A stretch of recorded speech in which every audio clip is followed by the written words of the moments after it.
Hello plus three first semester Odia honour student तो पिला माने आज आम देखा कोर पेपर 2 रो क्वेश्चन पेपर आम गतकाली कोर पेपर 1 विषय डिस्कसन करते क्वेश्चन पेपर विषय जदि तुम्हें से वीडियो देखी ना ताले डिस्क्रिप्शन बॉक्स रे लिंक अच्छी तो मैंने चाहिए देखिपार एवं आज आम देखा plus three first semester Odia honours core paper 2 रो क्वेश्चन पेपर मैंने यहाँ हूँ 2024 क्वेश्चन पेपर एठार देखो मेंशन कर 2023-24 बोली कारण 2023 रे सेमिस्टर हेबार थिला किंतु 2024 रे हला बोली याकु 23-24 बोली मेंशन करा जायछि। टाइम देखंतु 3 घंटा एवं फुल मार्क हेउछि 80 तमे माने 20 ऑलरेडी इंटरनल एग्जाम जे दे सारी थो। एबे देखंतु प्रथम पार्ट रे कोन अछि 15 मार्क तो चारिटी क्वेश्चन करिवे। देखंतु ए नंबर क्वेश्चन रे कोन रहिछि मध्ययुगीय ओडिया साहित्यर सामाजिक पृष्ठभूमि संपर्क रे वर्णना करो अथवा मध्ययुगीय ओडिया साहित्यर धर्मीय पृष्ठभूमि संपर्क में आलोकपात कर। देखो ये दुईटा भितर गोटे करेंगे बुझिपारे। देखो जो आम प्रथम क्वेश्चन गोटे करेंगे ना सेकेंड नंबर क्वेश्चन गोटे करेंगे। एवं देखो 2 नंबर क्वेश्चन कौन मध्ययुगीय काव्य परंपरार आंगिक वैचित्र्य परिप्रेक्षी रे छंद वैचित्र्यर भूमिका निपूरण कर।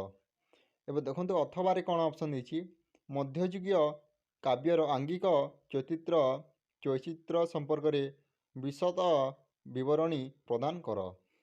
ये दुईटार गोटे करेंगे बुझिपारे।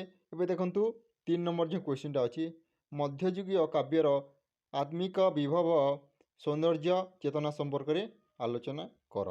पिला माने एबे देखंतु और रे कौन ऑप्शन देछि मध्ययुगीय काव्यर भावादर्श संपर्क में आलोकपात कर।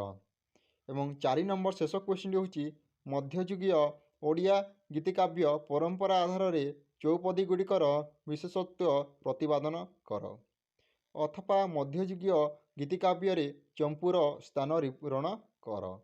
पिला माने एटा थिला तमरो 15 मार्क क्वेश्चन टोटाल आपन को 4टी अटेंड करिवार अछि। देखंतु टोटाल केतेटी ऑप्शन अछि 8टी 8टी रु केतेटी करिवे 4टी गोटियर मार्क केते ना गोटियर मार्क होछि 15 माने जदि आमे देखिबा टोटाल जदि आम 4टी अटेंड करछे ताहले हमकु 60 मार्क एथिरे मिली जिवो बुझिपाले। एबे देखंतु पार्ट 2 रे पिला माने देखंतु कोन 5 नंबर क्वेश्चन कहिछि जेकोसी 10टी प्रश्नर उत्तर प्रत्येक को 2 बा 3टी लेखाए वाक्य रे प्रदान कर। 2-3टी वाक्य रे उत्तर देबे। देखो टोटाल आपन 2 मार्क क्वेश्चन पिला माने 10टी अटेंड करिवे 12टी टोटाल आपन ऑप्शन थिबो। देखंतु कोन नंबर क्वेश्चन रे कोन कहिछि रीति शब्दर अर्थ कोन रीतिवादर प्रवक्ता किए रीति माने कौन बुझ एवं तुम रीतिवादर प्रवक्ता किए यहाँ लिख बुझिपारे। देखो 6 नंबर जो क्वेश्चन अच्छी रीति साहित्य उपर क्यों क्यों अलंकार शास्त्रर प्रभाव पड़ा। ग नंबर क्वेश्चन हूँ मध्ययुगीय काल्पनिक कथावस्तु आधारित 2टी आख्यानमूलक काव्यर नाम उल्लेख कर। घ नंबर क्वेश्चन हूँ नत्रियंक नाम उल्लेख कर। यही त्रयींक मध्यरु जनकर रचनावलीर नाम लेख। 1 नंबर क्वेश्चन हूँ उपेन्द्र भंजी क्यों काव्य चंपानगरी वर्णना रही यही काव्यर नायक नायिका किए। 6 नंबर क्वेश्चन हूँ छंद कण यार 2टी विशेषत्व संपर्क में लेख।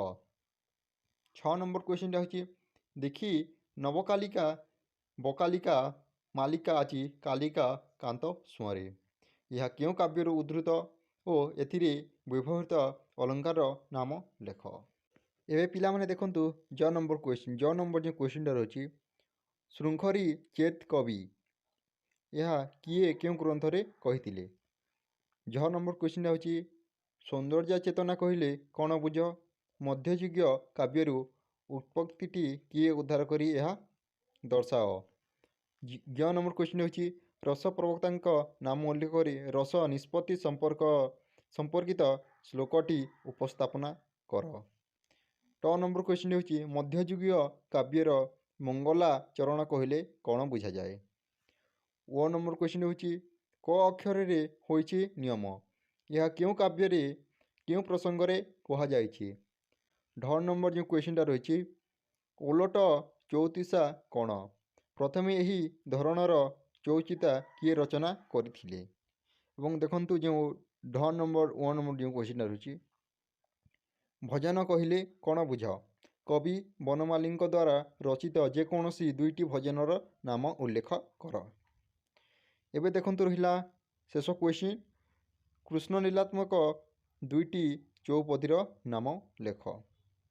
ପିଲାମାନେ ଦେଖନ୍ତୁ, ଯେଉଁ ପ୍ରଥମ ଥିଲା ତୁମର 60 ମାର୍କ, ଏହା ହେଲା ତୁମର 20 ମାର୍କ।